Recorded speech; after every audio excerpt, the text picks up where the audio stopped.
Cuando Punto y Aparte nos invitó a este espacio, intenté pensar en la primera vez en que yo sentí que la desinformación tenía un impacto directo en mi vida.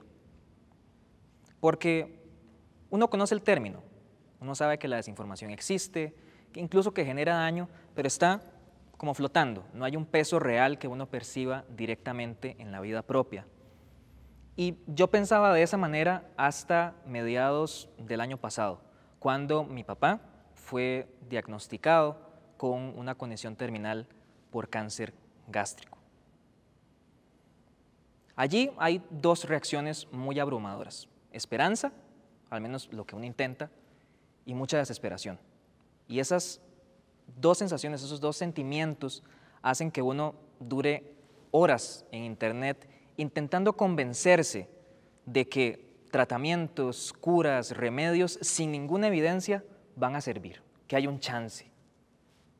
Eso es desinformación. Desinformación guiada por sentimientos muy fuertes y aprovechados por personas que usualmente cobran grandes sumas de dinero por ese tipo de información no verificada, falsa e incluso dañina.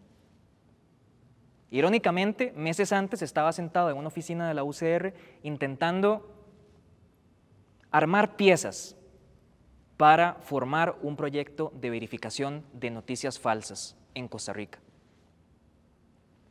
Ahora intenten pensar cuándo fue la primera vez que a ustedes les afectó una noticia falsa en la vida diaria.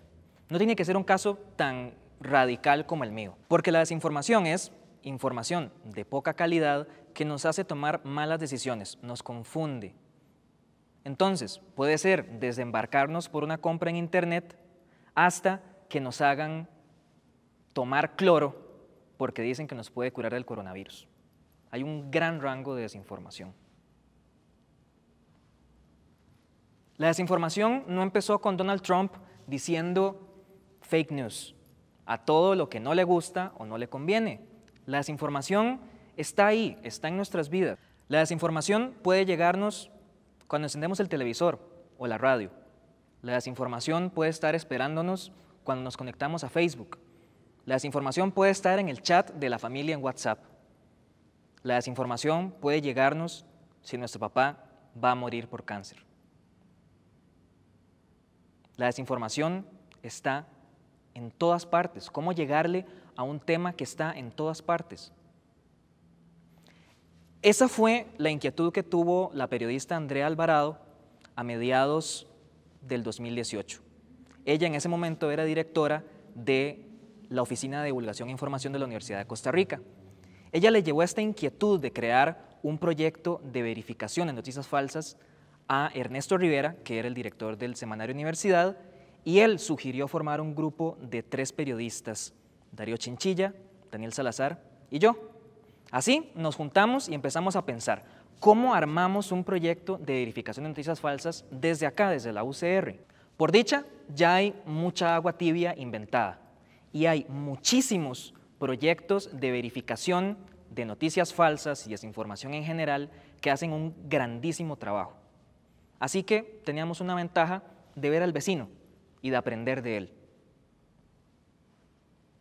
Empezamos a hacer la carta al niño y hubo condiciones que se dieron muy fácilmente, que queríamos que fueran parte de la identidad de Doble Check. La primera que pedimos para este proyecto era independencia, independencia respecto a la UCR y al resto de medios de comunicación de la universidad. Lo segundo, queríamos que la gente pudiera ver nuestro trabajo, que entrara a la cocina y que viera cómo era que nosotros preparamos nuestra información, nuestras verificaciones. Esa transparencia a la vez daba otra condición, que es la confianza. Queríamos que la gente se acercara a nosotros a preguntarnos, a hacernos consultas, que nos confiaran la teoría de conspiración que les dijo el tío en la parrillada de Navidad. Sin embargo, hubo obviamente obstáculos, pero el principal obstáculo fue definir qué son noticias falsas. Ok, somos un medio que va a verificar noticias falsas, pero ¿qué son noticias falsas? Este es un término que anda por todo lado y parece que se le dice a todo lado. Donald Trump se lo dice prácticamente a cualquier cosa. Entonces, ese fue el principal reto. ¿Qué son noticias falsas? ¿Qué vamos a cubrir? Nos damos cuenta de que noticias falsas en la práctica se está utilizando para cualquier cosa. Es una caja a la cual le cabe cualquier cosa. Es como la palabra chunche. Si yo le digo a una persona que una caja tiene chunches, en realidad no le estoy diciendo qué hay dentro de la caja. En la práctica es lo mismo con noticias falsas o fake news. Teóricamente, sí es un concepto mucho más limitado. Fake news o noticia falsa se refiere a una información fabricada que tiene la intención deliberada y directa de engañar. Es información que se hace pasar por una fuente confiable y que intenta manipular a una persona o a unas personas. Entonces, ¿cuál era el dilema acá? Si nos definíamos como un proyecto que verificaba noticias falsas, teóricamente nos hubiéramos limitado un montón y también corríamos el riesgo de mentirle a nuestra audiencia asumiendo que cualquier tipo de desinformación es una noticia falsa. Desinformación hay de todos sabores y colores. Desde, sí, un troll en internet anónimo que crea información deliberada para engañar, pero desinformación también es una empresa privada que intenta venderme un producto con publicidad engañosa.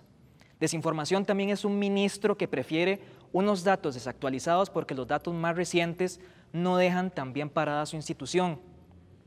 Desinformación también es una institución pública revelando datos incompletos. Desinformación también es un diputado diciendo que él tiene la solución para las finanzas públicas, pero no revela sus sumas ni sus cálculos para esa solución. Entonces, decidimos que DoubleCheck tenía que seguir el discurso público e identificar desinformación. Desinformación en general, en todos sus rangos, en todos sus matices. Acá, entonces, hay que tener muchísimo cuidado. No podemos catalogar todo como noticias falsas o como completamente falso, completamente cierto. Hay muchos rangos. Tenemos que ser muy precisos al describir que una información desinforma porque es engañosa, porque es exagerada, porque está fuera de contexto, porque está incompleta o, si hay que decirlo, porque es totalmente falsa. También aprendimos a evitar ese mote de noticias falsas, de decírselo a todo. ¿Cuál es la ventaja de esto?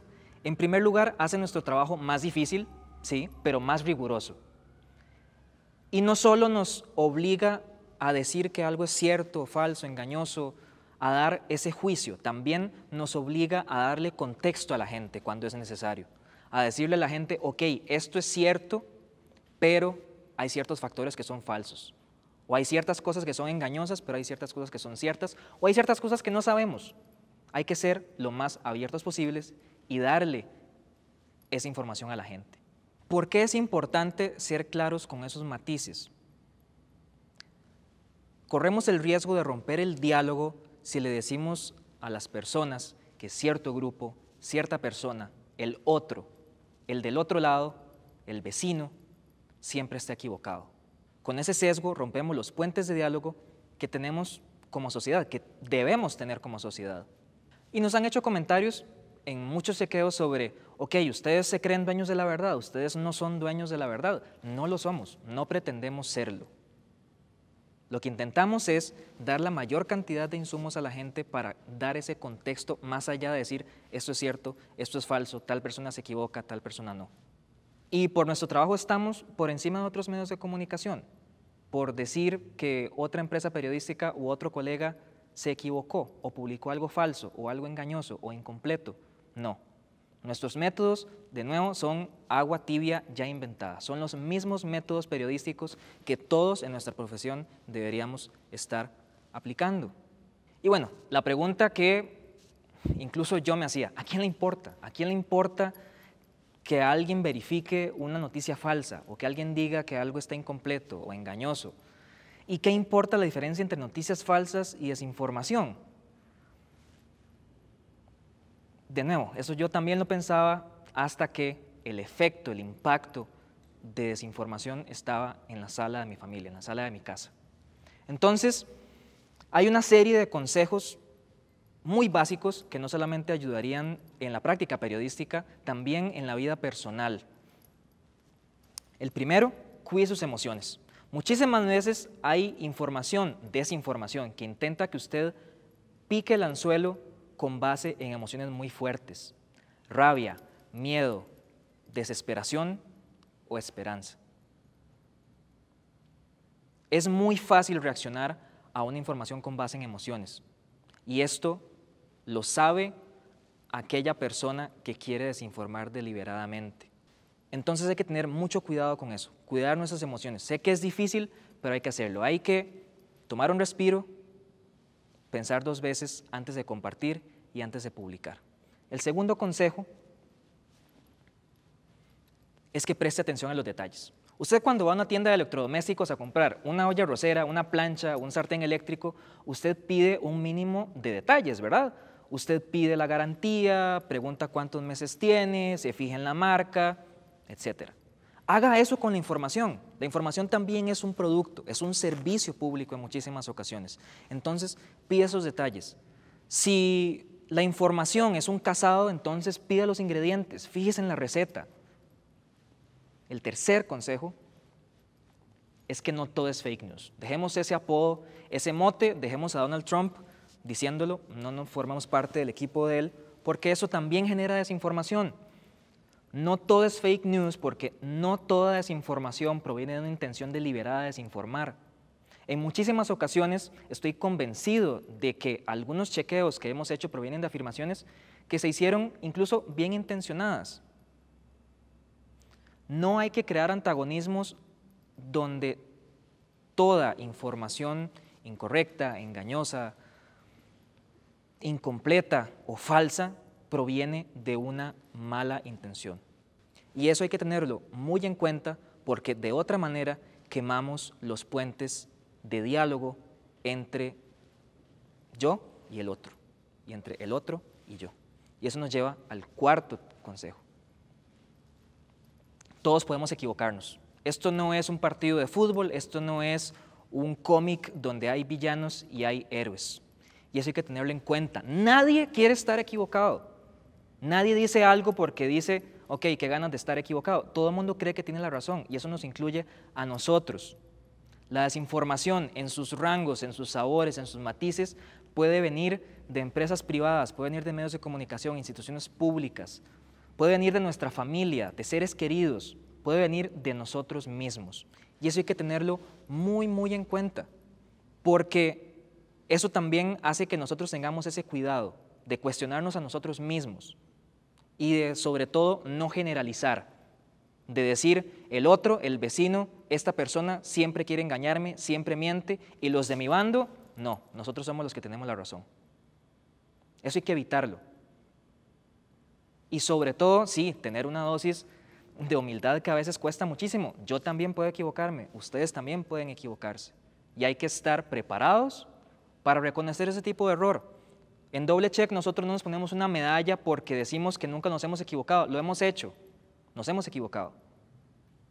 Nos enorgullecemos de reconocer públicamente cuando cometemos errores.